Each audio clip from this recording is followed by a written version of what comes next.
الحمد للہ رب العالمین والصلاة والسلام علی سید المرسلین وعلی آلہ واصحابہ اجمعین۔ اعوذ باللہ من الشیطان الرجیم، بسم اللہ الرحمن الرحیم۔ وَأُخْرَى لَمْ تَقْدِرُوا عَلَيْهَا قَدْ أَحَاطَ اللَّهُ بِهَا وَكَانَ اللَّهُ عَلَى كُلِّ شَيْءٍ قَدِيرًا۔ صدق اللہ العظیم۔ معزز سامعین کرام اور پردہ نشین خواتین، گزشتہ مجلس کے اندر محاصرہ طائف کے متعلق کچھ بات عرض کی گئی تھی کہ اللہ کے محبوب صلی اللہ علیہ وسلم نے طائف کے قلعے کا محاصرہ کیا، جد و جہد ہوئی، سب کچھ ہوا، کوششیں کی گئی، لیکن آخرکار یہ طائف کا قلعہ فتح نہیں ہوا، اور آپسی مشورے سے یہ بات طے ہوئی کہ ہمیں واپس ہو جانا چاہیے۔ تو اللہ کے محبوب صلی اللہ علیہ وسلم اور آپ کے اصحاب 5 ذی قعدہ کو سن ہجری 8 کے اندر طائف سے پھر جعرانہ کی طرف روانہ ہوئی۔ جعرانہ وہی جگہ ہے جس جگہ پر غزوہ حنین کے غنائم یعنی مال غنیمت کو رکھا گیا تھا، جیسا کہ اس سے پہلے عرض کر چکا ہوں کہ 6000 قیدی تھے، 24000 اونٹ تھے، 40000 بکریاں تھی اور 4000 اوقیہ چاندی تھی۔ یہ سارا مال غنیمت وہاں پر موجود تھا۔ اللہ کے محبوب صلی اللہ علیہ وسلم جعرانہ پہنچ کر تقریباً 10 سے 12 دن تک انتظار کیا آپ نے قبیلہ حوازین کا کہ وہ لوگ اگر واپس آ جائے، اسلام کو قبول کر لے تو ہم ان کے قیدی جو ہے، ان کے قیدی کو ہم واپس لوٹا دیں۔ لیکن 12 دن کے انتظار کے بعد بھی، 10 یا 12 دن کے انتظار کے بعد بھی قبیلہ حوازین کے کوئی آدمی نبی کریم صلی اللہ علیہ وسلم کی خدمت میں حاضر نہیں ہوا۔ تو اللہ کے محبوب صلی اللہ علیہ وسلم نے مال غنیمت کو تقسیم کرنا شروع کر دیا۔ آپ نے مؤلفۃ القلوب کو، یعنی جو لوگ ابھی اسلام کے اندر داخل ہوئے تھے، جن کے دلوں کے اندر ابھی ایمان جمع نہیں تھا، اللہ کے محبوب نے ان لوگوں کو دل کھول کر مال غنیمت میں سے عطا فرمایا۔ کتابوں کے اندر لکھا ہے ابو سفیان رضی اللہ تعالیٰ عنہ کہ جو ابھی اسلام میں داخل ہوئے تھے، جب مکہ فتح ہوا تو آپ نے ان کو 100 اونٹ دیے اور ساتھ کے اندر 6 کلو چاندی بھی آپ نے عطا فرمائی۔ تو ابو سفیان رضی اللہ تعالیٰ عنہ نے فرمایا، اے اللہ کے محبوب صلی اللہ علیہ وسلم، میرے بیٹے یزید کے لیے بھی دیا جائے۔ اللہ کے محبوب نے اتنا یزید کے لیے بھی دیا۔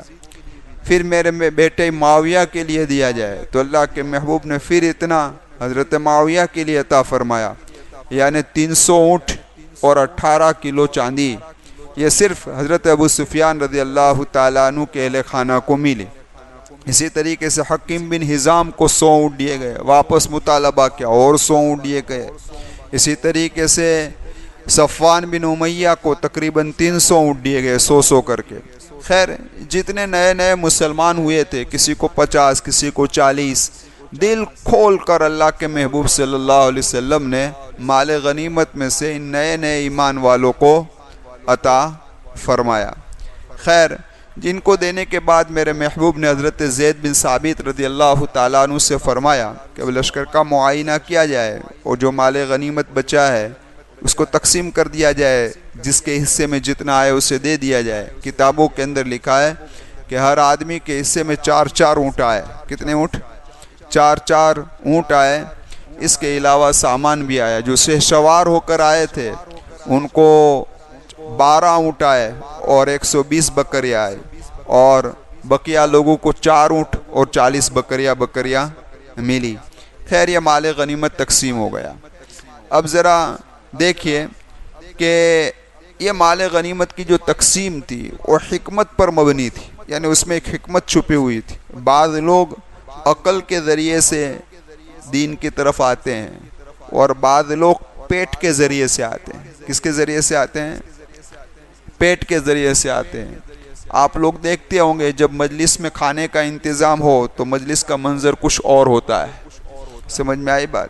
اور مجلس میں کھانے کا انتظام نہ ہو تو منظر کچھ اور ہوتا ہے۔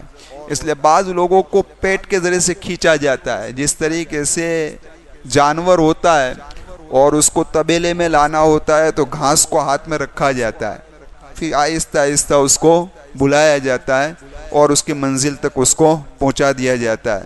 بھئی اسی طریقے سے یہ اللہ کے محبوب صلی اللہ علیہ وسلم کی حکمت تھی کہ ان کو ابھی مال کے ذریعے سے ان کے دلوں کے اندر اسلام جمایا جائے۔ اور یہ بات بھی اصولی ہے کہ جو آدمی احسان کرتا ہے تو احسان کرنے والے کی محبت انسان کے دل میں خود بخود آ جاتی ہے کہ فلاں آدمی نے مجھ پر احسان کیا ہے تو اس کی محبت آ جاتی ہے۔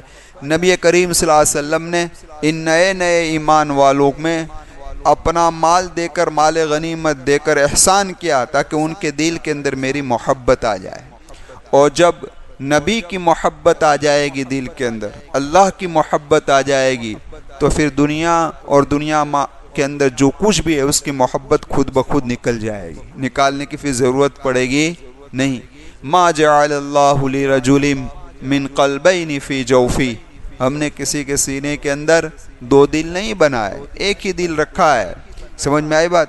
یا تو اللہ اور اس کے رسول کی محبت ہوگی یا دنیا اور دنیا میں جو کچھ ہے اس کی محبت ہوگی۔ جس دل میں اللہ اور اس کے رسول کی محبت آ جائے گی اس دل کے اندر پھر دنیا کی محبت نہیں آ سکتی۔ اسی لیے اللہ کے محبوب نے ان کو مال دیا۔ اب یہ مال تقسیم ہو گیا، لیکن انصاریوں کو، جو انصاری صحابہ تھے، انہیں کچھ نہیں ملا، انہیں کچھ نہیں ملا۔ تو آپس میں گفتگو شروع ہوئی، ہوتی نا چیمے گویا جس کو کہتے ہیں، آپس میں چرچا شروع ہوا۔ اللہ کے محبوب صلی اللہ علیہ وسلم کو پتہ چل گیا کہ انصار آپس میں کچھ چرچائیں کر رہے ہیں، تو اللہ کے محبوب صلی اللہ علیہ وسلم انصاریوں کے پاس گئے، میں نے سنا کہ آپ لوگ کچھ کہہ رہے ہیں۔ تو انصار کے بڑے صحابہ جو تھے، بڑے بزرگ لوگ تھے، انہوں نے کہا اللہ کے محبوب صلی اللہ علیہ وسلم ہمارے بڑوں میں سے وہ سمجھداروں میں سے کسی نے کچھ نہیں کیا، ہمارے کچھ نوجوان ہے کہ اس کی زبان سے کچھ الفاظ نکلے ہیں، یہ بات آئی سامنے۔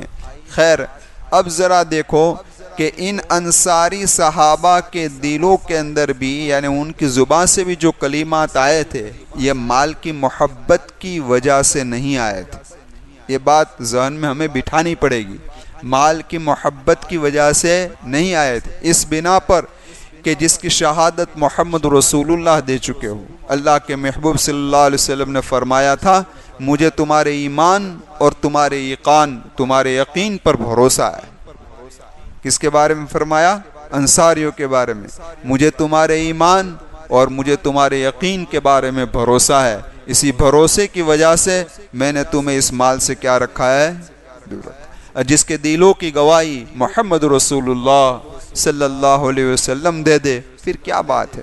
تو خیر میں عرض یہ کر رہا تھا کہ ان لوگوں کی زبان سے جو کلمات نکلے تھے وہ مال کی محبت کہ ہم کو مال کیوں نہیں ملا اس بنا پر نہیں نکلے تھے، بلکہ بات دراصل یہ تھی کہ اللہ کے محبوب نے ان نئے نئے ایمان والوں کا اور دوسروں کا جو اعزاز کیا، اکرام کیا مال کو دے کر، تو ان لوگوں کے دلوں میں خیال آیا کہ اللہ کے محبوب شاید ان کی طرف مائل ہو گئے۔ اور ہمیں سمجھ میں آئی بات؟ جس طریقے سے ایک درسگاہ چلتی ہو، اسکول کے اندر ایک درسگاہ چلتی ہو، اور ایک لڑکا ایک طالب علم ہوشیار ہو، روزانہ پابندی سے آتا ہو، روزانہ سبق سناتا ہو، سب کچھ کر رہا ہو، اور استاد اس کو کچھ انعام نہ دے، لیکن ایک نیا لڑکا جو کبھی آتا ہے کبھی نہیں آتا، کبھی کیا کرتا ہے، اور استاد اس کو انعام دے، تو اس کی غیرت جوش میں مارے گی، اور اپنے پابندی سے آتے ہیں، اپنا روزانہ سبق بھی سناتے ہیں، سب کچھ کرتے ہیں، اپنے کو تو کچھ ملا بھی نہیں۔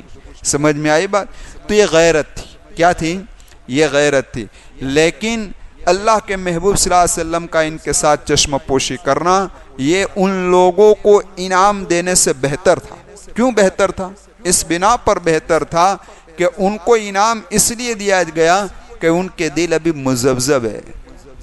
کیا ہے؟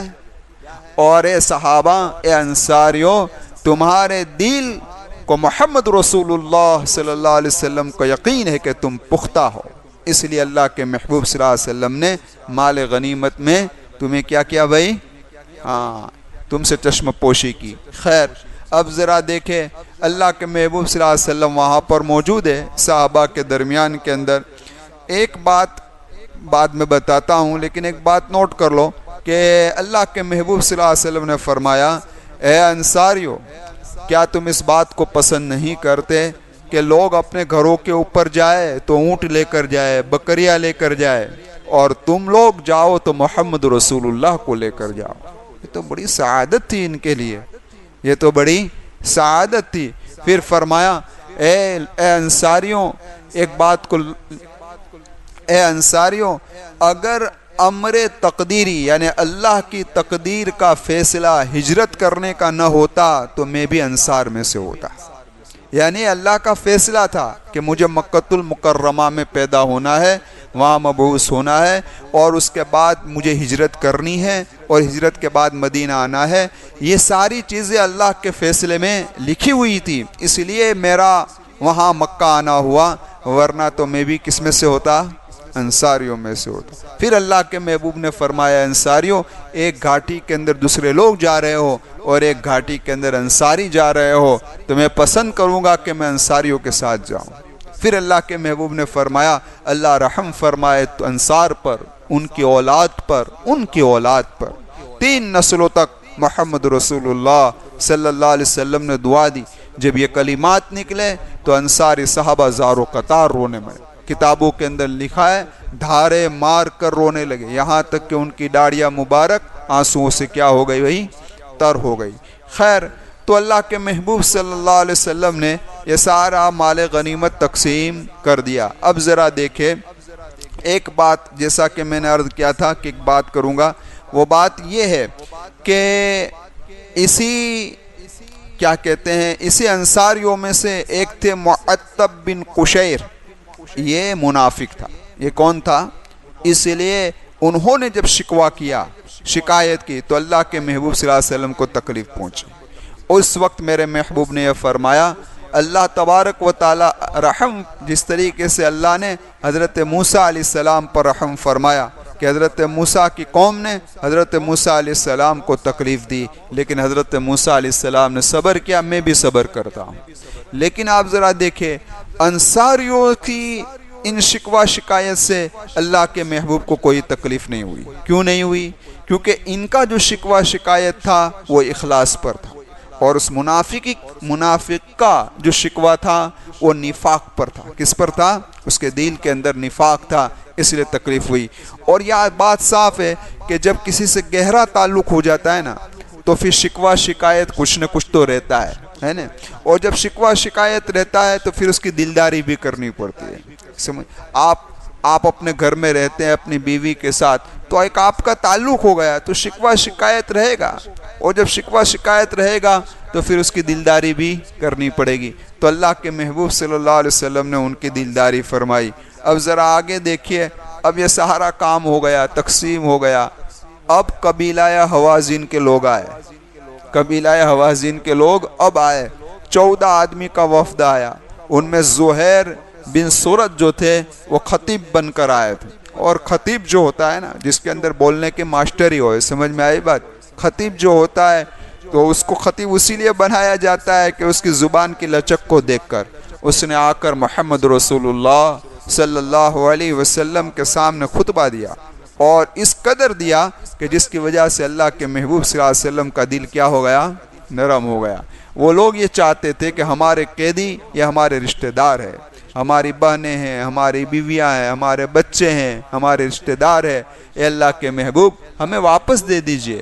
تو اللہ کے محبوب صلی اللہ علیہ وسلم نے فرمایا، میں تمہیں 2 آپشن دے رہا ہوں، 2 اختیار دے رہا ہوں. ایک تو کہ میں آپ کے قیدیوں کو واپس کر دوں، یا کہو تو قیدیوں کو تو میں نے تقسیم کر دیے، آپ دیکھ رہے ہیں سب کے پاس پہنچ چکے ہیں، سب اس کے مالک بن چکے ہیں. میں تمہیں مال عطا فرما دوں. میں تمہیں کیا عطا کر دوں؟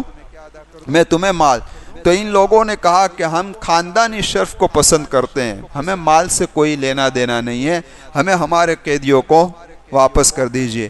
تو اللہ کے محبوب صلی اللہ علیہ وسلم نے فرمایا، دیکھو ابھی ظہر کی نماز کا وقت ہوگا، ظہر کی نماز کے بعد مسجد کے اندر تم کھڑے ہو کر اعلان کرنا، اور اعلان اس طریقے سے تم کرنا کہ میں محمد صلی اللہ علیہ وسلم کو مومنین کے لیے سفارشی بناتا ہوں اور مومنین کو محمد صلی اللہ علیہ وسلم کے لیے سفارشی بناتے ہیں کہ آپ ہمارے قیدیوں کو واپس کر دے۔ ظہر کی نماز ہوئی، اس کے بعد ان لوگوں نے اعلان کیا، زہیر بن سرد نے، جو 14 آدمی کا وفد آیا تھا، انہوں نے اعلان کیا۔ اب جب اعلان ہو گیا تو اللہ کے محبوب صلی اللہ علیہ وسلم نے فرمایا میرے قبضے میں اور عبد المطلب کے قبضے میں جتنے قیدی ہیں میں نے آزاد کر دیے۔ اب کون رکھ سکتا ہے؟ جب اللہ کے محبوب نے قیدیوں کو آزاد کر دیے تو ایک کے بعد ہر ایک قبیلے والے نے اپنے اپنے قیدیوں کو کیا کر دیا بھائی؟ آزاد کر دیا۔ سارے قیدی کیا ہو گئے؟ آزاد ہوئے۔ مکہ کی گلیوں کے اندر شور مچنے لگ گیا، کیونکہ آزادی بہت اونچی چیز ہے۔ غلامی سے نکل کر آزادی کا مل جانا یہ کوئی معمولی کام نہیں ہے۔ تو غلامی سے نکلے تو خوشی خوشی جھوم اٹھے۔ اسی لیے یہاں جو مسجد کا ذکر آیا ہے نا، اس سے مسجد نبوی مراد نہیں ہے۔ یہاں جو اس مسجد کا تذکیر آیا ہے اس سے جعرانہ کے موقع پر اللہ کے محبوب صلی اللہ علیہ وسلم جہاں لمبا قیام کرنا ہوتا اور وہاں اپنا خیمہ لگاتے تو خیمہ کے قریب چھوٹی مسجد بنا لیتے، وقتی طور پر نماز پڑھنے کی عبادت گاہ بنا لیا کرتے تو یہ مسجد مراد ہے۔ اس کا قرینہ یہ ہے کہ جب شور مچانا تو حضرت عمر رضی اللہ تعالیٰ عنہ مکۃ المکرمہ میں ہی تھے، تو آپ نے اپنے بیٹے عبداللہ سے پوچھا، اے عبداللہ یہ شور کس چیز کا ہے؟ تو کہ قبیلہ حوازین کے قیدیوں کو آزاد کر دیا گیا ہے، رہا کر دیا ہے، تو وہ خوشی سے جھوم رہے ہیں، اس بنا پر یہ شور مچ رہا ہے۔ تو حضرت عمر رضی اللہ تعالیٰ عنہ نے فرمایا کہ بھئی میرے حصے میں بھی 2 باندی آئی ہے اور فلاں مکان میں قید ہے، چھوڑ دو، اس کو بھی آزاد کر دو، اس کو بھی آزاد کر دو۔ یہ قرینہ ہے اس بات کا کہ یہاں مسجد سے مراد مسجد نبوی نہیں ہے۔ جعرانہ میں عارضی طور پر ایک تمبو بنایا گیا تھا مسجد جیسا، وہ مسجد مراد ہے۔ خیر، اس موقع پر اور 2 چیز پیش آئی، 2-3 چیز پیش آئی، اس کو بھی سمجھ لیجئے۔ ایک چیز یہ پیش آئی کہ اللہ کے محبوب نے فرمایا کہ مالک بن عوف کہاں ہے، جو بانی مبانی تھا لڑائی کرنے کے لیے آیا تھا نا، مالک بن عوف کہاں ہے؟ تو کہ وہ تو طائف میں اللہ کے محبوب صلی اللہ علیہ وسلم سے فرمایا گیا۔ تو کہا جاؤ اس کو پیغام دو کہ اگر وہ اسلام قبول کر لیتا ہے اور اسلام قبول کر ہمارے پاس آتا ہے تو ہم اس کے اہل و عیال بچوں کو بھی اس کے ساتھ واپس کر دیں گے اور مزید اس کو 100 اونٹ انعام دیں گے۔ یہ پیغام مالک بن عوف کو جب پہنچایا گیا تو خوشی خوشی آ گیا، وہ تو وہی چاہتا تھا، آ کر اس نے بھی اسلام قبول کر لیا اور اللہ کے محبوب نے ان کے رشتہ داروں کو بھی ان کے حوالے کر دیا اور 100 اونٹ انعام میں بھی اس کو عطا فرمائے۔ خیر، اب ذرا دیکھیں ایک اور واقعہ پیش آیا۔ وہ واقعہ یہ پیش آیا کہ جب یہ قیدی آج پکڑے گئے تھے نا تو ان کے اندر آپ کی بہن حضرت شیمہ بھی تھی۔ کون تھی؟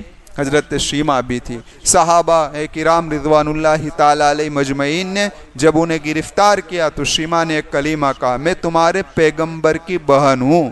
اس لیے صحابہ ان کو پکڑ کر نبی کریم صلی اللہ علیہ وسلم کی خدمت میں لائے تھے۔ اللہ کے محبوب صلی اللہ علیہ وسلم سے فرمایا، اے محمد، کیونکہ اس وقت اسلام قبول نہیں کیا تھا، کہا اے محمد میں آپ کی بہن ہوں۔ نشانی یہ ہے کہ بچپن میں آپ کو کھلا رہی تھی، یعنی جس کو رماتے ہیں نا ہمارے زبان میں، کھلا رہی تھی، تو اس وقت آپ نے مجھے کاٹا تھا، آپ کے دانت کا نشان میرے پاس موجود ہے۔ تو آپ کو نشان بتایا، اللہ کے محبوب صلی اللہ علیہ وسلم پہچان گئے۔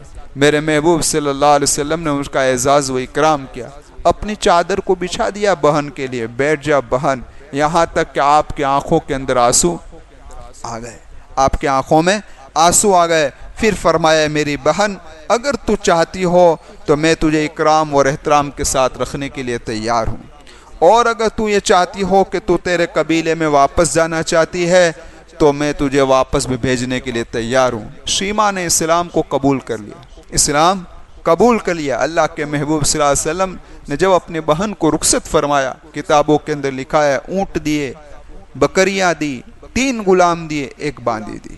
یہ ہے بہنوں کا حق، محمد رسول اللہ صلی اللہ علیہ وسلم نے سمجھایا۔ لیکن آج ذرا افسوس کی بات ہے کہ آج ہمارے گھروں سے ہماری بہنیں روتی ہوئی نکلتی ہیں، کبھی ہماری وجہ سے نکلتی ہے، کبھی ہماری بیویوں کی وجہ سے نکلتی ہے نا بھائی؟ ہمارے گھروں سے بہنیں جا رہی ہیں، آنکھوں میں سے آنسو لے کر جا رہی ہیں۔ افسوس ہے، ہونا تو یہ چاہیے کہ بہن جب گھر پر آئے اور جب اس کے جانے کا وقت ہو تو ہماری حیثیت کے مطابق اس کو ہدیہ دینا چاہیے. کیا دینا چاہیے؟ ہدیہ دینا چاہیے. خود محمد رسول اللہ نے اپنی بہن جب رخصت ہوئی تو میرے محبوب نے بھی ہدیہ دیا. ہم سنت کے نیت سے کیا دے دے بھائی؟ ان کو ہدیہ دے. اللہ تبارک و تعالی مجھے بھی قدر کرنے کی توفیق دے, ہم تمام کو اس کی قدر کرنے کی توفیق دے. تو ایک واقعہ تو یہ پیش آیا. ایک واقعہ کون سا پیش آیا؟ تو کہ حضرت عمر رضی اللہ تعالیٰ عنہ کا واقعہ پیش آیا. وہ واقعہ یہ پیش آیا کہ وہ اللہ کے محبوب صلی اللہ علیہ وسلم کی خدمت میں حاضر ہوئے اور کیا, اے اللہ کے محبوب صلی اللہ علیہ وسلم, میں نے حالت کفر کے اندر منت مانی تھی کہ میرا فلاں کام ہو جائے گا تو میں مسجد حرام میں 1 دن کا اعتکاف کروں گا. تو کیا مجھے وہ اعتکاف کرنا ضروری ہے؟ کیونکہ حضرت عمر نے حالت کفر میں منت مانی, وہ کام ہوا نہیں. اس سے پہلے آپ اسلام میں آ گئے اور مسلمان ہو کر آپ ہجرت کر کر مدینہ آ گئے. پھر تو مکہ جانا مشکل ہو گیا تھا. مکہ فتح ہونے کے بعد ہی مکہ جانا آسان ہوا. تو ابھی میرے پاس موقع ہے, تو کیا مجھے وہ منت کا پورا کرنا ضروری ہے؟ تو اللہ کے محبوب صلی اللہ علیہ وسلم نے فرمایا, عمر آپ اپنی منت کو پورا کر لیجئے, 1 دن کا اعتکاف کر لیجئے. تو جعرانہ تھے, وہیں سے مکہ بالکل قریب ہے, آپ جانتے ہیں مکہ ہی جعرانہ. سمجھ میں آئی بات؟ تو وہاں پر اعتکاف کیا حضرت عمر رضی اللہ تعالیٰ عنہ. اسی روایت کے پیش نظر امام شافعی رحمۃ اللہ علیہ فرماتے ہیں کہ کسی نے حالت کفر کے اندر منت مانی ہو اور پھر وہ اسلام کے اندر آ جائے تو اس کو اس کی منت کو پورا کرنا ضروری ہے. لیکن امام اعظم ابو حنیفہ رحمۃ اللہ علیہ فرماتے ہیں کہ اگر حالت کفر کے اندر کسی نے منت مانی پھر اسلام کو قبول کر لیا تو اب اس منت کا پورا کرنا اس کے لیے مستحب ہے. کر لے تو بہتر ہے, نہ کرے تو کوئی گناہ نہیں ہے. خیر, تو ایک واقعہ یہ پیش آیا. اب میں عرض یہ کر رہا تھا آپ سے کہ یہ سارا سلسلہ کیا ہو گیا بھائی؟ ختم ہو گیا. یعنی کہ آپ جعرانہ میں ہے, پھر آپ نے جعرانہ سے احرام باندھا. کس کا احرام باندھا؟ عمرے کا. اس لیے اس سے پہلے بھی آپ حضرات کے سامنے یہ بات عرض کر چکا ہوں کہ اللہ کے محبوب صلی اللہ علیہ وسلم نے اپنی زندگی کے اندر 4 عمرے کیے ہیں. 2 عمرے تو آپ نے حج کے ساتھ کیے ہیں, معاف فرمائے 1 عمرہ تو آپ نے حج کے ساتھ کیا ہے کیونکہ آپ نے ایک ہی حج کیا ہے, اس کے ساتھ کیا ہے. 1 عمرہ حدیبیہ کے موقع پر آپ نے فرمایا تھا, 1 عمرہ یہ جعرانہ سے فرمایا. سمجھ میں آئی بات؟ خیر, میں عرض یہ کر رہا تھا کہ یہ جعرانہ سے عمرہ جو شروع ہے نا, اسی نسبت سے ہے. سمجھ میں آئی بات؟ اسی نسبت سے وہاں سے عمرہ کا احرام باندھا جاتا ہے اور لوگ وہاں سے عمرہ کرنے کے لیے آتے ہیں. اللہ کے محبوب صلی اللہ علیہ وسلم نے وہاں عمرہ فرمایا. تقریباً 24 ربیع ذی قعدہ کو اللہ کے محبوب صلی اللہ علیہ وسلم مکۃ المکرمہ سے مدینۃ المنورہ کی طرف روانہ ہو گئے اور آپ مدینہ آ گئے. اب ذرا آخری 2 بات پھر بات کو ختم کر دیتے ہیں. ایک بات تو یہ نوٹ کر لو کہ قبائل عرب کے قبائلوں کے ساتھ جتنی جنگیں ہوئی اس کی ابتدا غزوہ بدر سے ہوئی. کہاں سے ہوئی؟ غزوہ بدر سے. سب سے پہلا غزوہ کون سا ہے؟ بدر کا. اس کے بعد کون سا آیا؟ احد کا. لیکن مورخین لکھتے ہیں کہ احد کی جو جنگ ہے وہ کوئی الگ جنگ نہیں ہے, وہ دراصل بدر کا تکمیلہ ہے اور تتمہ ہے. بدر کا تکمیلہ اور تتمہ کا مطلب یہ ہے کہ آپ لوگ اسکول والے جانتے ہیں, مجھے تو انگلش بولنے بھی نہیں آتا, وہ جو پیپر ہوتا ہے نا, پھر پیپر میں کم پڑتا تو کیا لگاتے؟ سپلیمنٹری, اس کے ساتھ جوائنٹ کر دیتے ہیں. تو یہ سپلیمنٹری اصل الگ ہوتا ہے لیکن وہ پیپر ہی شمار کیا جاتا ہے, ایک ہی پیپر شمار کیا جاتا ہے. بھائی اسی طریقے سے بدر ہے, یہ اس کا تکمیلہ احد تھا. سمجھ میں آئی بات؟ تو اب دیکھو, بدر کے اندر فتح, احد کے اندر شکست, احد کے اندر شکست. غزوہ حنین جو ہے یہ غزوہ, یہ عرب کے قبائلوں کے ساتھ آخری غزوہ ہے. اس کے بعد عرب کے ساتھ جنگ نہیں ہوئی, اس کے بعد دوسروں کے ساتھ جنگ ہوئی. غزوہ تبوک ہوا اور غزوات ہوئے, لیکن غزوہ حنین عرب کے قبائل کے ساتھ یہ آخری غزوہ تھا. اس کی ابتدا میں شکست, کیونکہ میدان چھوڑ کر صحابہ نکل گئے تھے, آپ کو پتہ ہے. پھر واپس اٹیک کیا اور فتح ہوئی, اینڈ کے اندر فتح ہوئی. اب ان دونوں کو ملاؤ, غزوہ بدر کی ابتدا میں فتح, غزوہ حنین کی انتہا کے اندر فتح. تو عرب کے قبائلوں کے ساتھ جو جنگ ہوئی اس کی ابتدا بھی فتح کے ساتھ, اس کی انتہا بھی فتح کے ساتھ. غزوہ بدر جو ہے اس کے اندر بھی اللہ تبارک و تعالیٰ نے فرشتوں کو نازل کیا اور غزوہ حنین میں بھی نازل فرمایا. سمجھ میں آئی بات؟ خیر, اب آخری بات سن لو پھر بات کو ختم کرتے ہیں. وہ یہ دیکھیے کہ جتنے عرب کے قبائل تھے ان لوگوں نے دیکھ لیا کہ ایمان مسلمانوں کو جو فتح ہوتی ہے وہ ان کی قوت کے بنا پر نہیں ہوتی, ان کی قوت کے بنا پر نہیں ہوتی, ان کے ساتھ غیبی مدد آتی ہے اور اللہ کی نصرت کی وجہ سے یہ لوگ کیا ہو جاتے ہیں, کامیاب ہو جاتے ہیں. اس لیے عرب کے قبائل اس کے بعد فٹو فٹ اسلام کے اندر داخل ہو گئے. مکہ فتح ہوا نا, اس کی سے قرآن نے بھی کیا کہا, اذا جاء نصر اللہ والفتح ورأیت الناس يدخلون فی دین اللہ افواجا. کیا ایک کے بعد ایک قبیلے پھر اسلام کے اندر داخل ہونے لگے. ان لوگوں نے دیکھ لیا کہ یہ حق پر ہے, اسی لیے قرآن نے کہا سنوریہم آیاتنا فی الآفاق وفی انفسہم حتی یتبین لہم انہ الحق. ظاہر ہو جائے گا, کھل کر سامنے آ جائے گا کہ اسلام اور قرآن کیا ہے, حق ہے. اب ذرا دیکھیں کہ ابتدا سے تاریخ سے آپ اٹھا کر آئیے کہ مسلمان ہر موقع پر کم رہے ہیں, طاقت کے اعتبار سے بھی, تعداد کے اعتبار سے بھی, لیکن اس کے باوجود بھی اللہ تبارک و تعالیٰ نے انہیں فتح نصیب فرمائی اور اللہ نے ان کے ساتھ ان کی مدد پہنچائی. کیا کہ وہ پکے ایمان والے تھے. کیسے تھے؟ ایمان. آج بھی آپ دیکھ لے, آج بھی آپ اگر نظر کرے تو آپ دیکھ لے چھوٹی چھوٹی تنظیمیں بڑے بڑے ملک کو ہفا رہی ہے. سمجھ میں آئی بات؟ کیونکہ ان کے ایمان پختہ ہے, ان کے ایمان پختہ ہے. ہمارا بھی ایمان اگر پختہ ہو جائے گا تو قرآن کا اعلان ہے وَأَنْتُمُ الْأَعْلَوْنَ إِن كُنْتُم مُؤْمِنِينَ, ہم تمہیں سر بلند کریں گے, تم پکے ایمان والے بن جاؤ. ہماری نگاہ میں نہ تمہاری تعداد دیکھی جائے گی, ہماری نگاہ میں نہ تمہاری قوت دیکھی جائے گی, بس ایمان مضبوط کر لو تمہارا, تم ہی سر بلند ہو کر رہو گے. اور قیامت کے قریب بھی یہی ہونے والا ہے. جب حضرت مہدی تشریف لائیں گے تو ان کے ساتھ بھی بہت چند لوگ ہی ہوں گے, لیکن دجال جیسے بڑے فتنے کو کیا کر دیں گے بھائی, ختم کر دیں گے. اللہ تبارک و تعالیٰ سے دعا کرتے ہیں اللہ ہمیں ایمان میں پختہ بنا دے, ہمیں پکا و سچا مومن بنا دے. اور اللہ سے دعا کرتے ہیں کہ دنیا کے جس کونے کے اندر اہل ایمان حق کو بچانے کے لیے, حق کو پھیلانے کے لیے, اپنی مساجدوں کی حفاظت کے لیے جو لڑ رہے ہیں, اللہ ان کی مدد فرمائے, اللہ ان کی نصرت فرمائے, اللہ ان کے قدموں کو جما دے اور اللہ ان کے دشمنوں کے قدموں کو پھسلا دے اور انہیں بہت ہی بری شکست عطا فرمائے. اللہ ان کے دشمنوں کو بہت ہی بری شکست عطا فرمائے اور اللہ ضرور عطا فرمائے گا. آمین. وآخر دعوانا ان الحمد للہ رب العالمین. سبحان اللہ وبحمدہ, سبحانک اللہم وبحمدک, ونشہد ان لا الہ الا انت, نستغفرک ونتوب الیک برحمتک یا ارحم الراحمین. آئندہ منگل کو تفسیر ہوگی یا نہیں ہوگی انشاءاللہ میں جمعہ میں اعلان کروا دوں گا.